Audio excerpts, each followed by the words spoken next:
He is still paying for a couch that's been rotting in a landfill since he was a teenager. He didn't get scammed. He didn't miss a single payment. Not one. In 6 years. He did everything the responsible adult is supposed to do. And that is exactly what trapped him. A $1,000 couch quietly cost him almost $2,000. And here's the part that should scare you.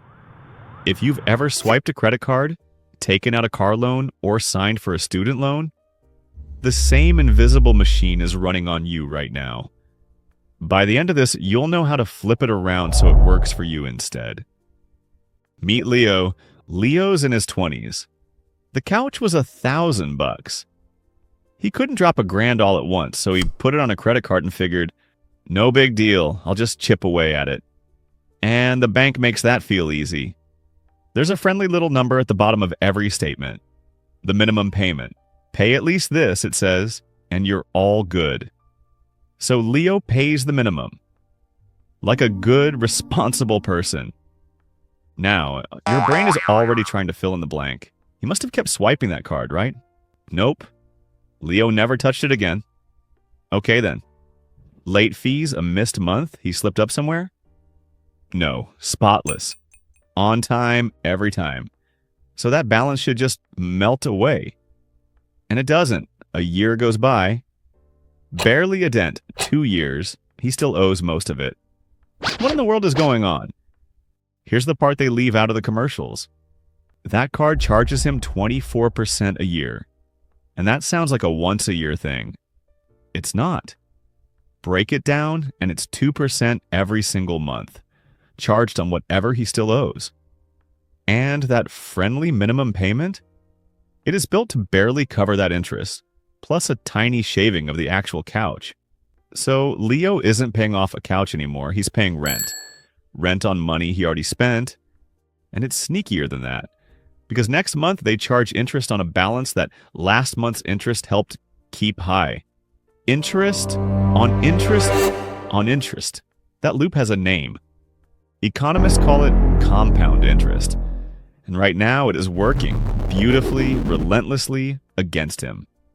And it's actually worse than the sticker says, because credit cards don't compound once a year. They compound every single day. So that 24%, once it's done quietly feeding on itself, the real rate Leo's paying is closer to 27%. That real number has a name too. The effective annual rate. And the bank is very, very happy that you only ever look at the small one. So run the real math. That $1,000 couch paying only the minimum takes Leo about 6 years to finally clear, and costs him close to $1,900. Sit with that. He pays for the couch, and then he pays for a second couch he never even gets to sit on. That one goes straight to the bank. And believe it or not, Leo got off easy, because there's a darker version of this trap. On a lot of student loans, or anytime your payment doesn't even cover the interest, the balance doesn't just stall, it grows. You pay every month, on time, doing everything right, and you end up owing more than when you started. Economists have a name for that nightmare too. They call it negative amortization, paying and sinking at the very same time. This trap is so reliable that there's actually a law passed back in 2009 that forces the bank to print it right there on your statement. Here's how many years it'll take. And here's what it'll really cost if you only pay the minimum. They are legally required to warn you. In a little box that almost nobody ever reads. Okay, deep breath. Because here is where the whole thing flips. That same machine that's quietly burying Leo, it is the most powerful wealth builder ever invented, if you're standing on the right side of it. So let me introduce you to someone. The other Leo. Same age. Same $1,000. But instead of a couch on a credit card, this Leo drops that $1,000 into a plain index fund and just leaves it alone. Doesn't touch it. 30 years later, history says that $1,000 has quietly grown to around $10,000. Same thousand. Same machine. One Leo got buried by it. The other got carried by it while he slept. And this is the cruelest part for our first Leo. Every dollar of interest he handed the bank wasn't just gone. It was a dollar that could have been growing for him instead.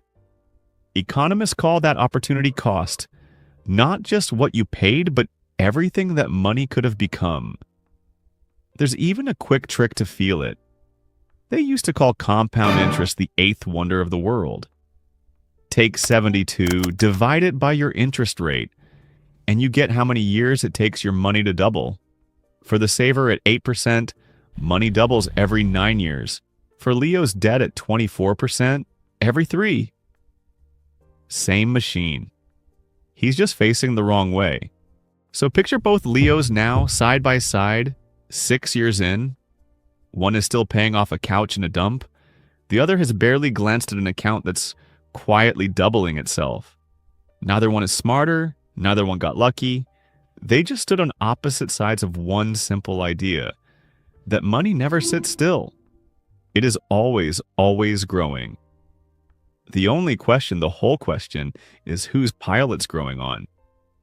Economists call it the time value of money. Your grandma called it $1 today beats $1 tomorrow. Same exact truth. And once you can see it, you'll start seeing it everywhere. The car loan, the student loan, the buy now, pay later button that feels free, the savings account you keep meaning to open. Every single one of them is the same machine, either slowly filling your tank or slowly draining it. So if this made that friendly little number on your statement look like a trap, do me one favor. Send it to someone who's only paying the minimum. You might just save them a couch. I dig up the invisible money machinery running all our lives and make it finally make sense. So if you want to learn to operate this machine instead of getting run over by it, subscribe. I'll see you in the next one.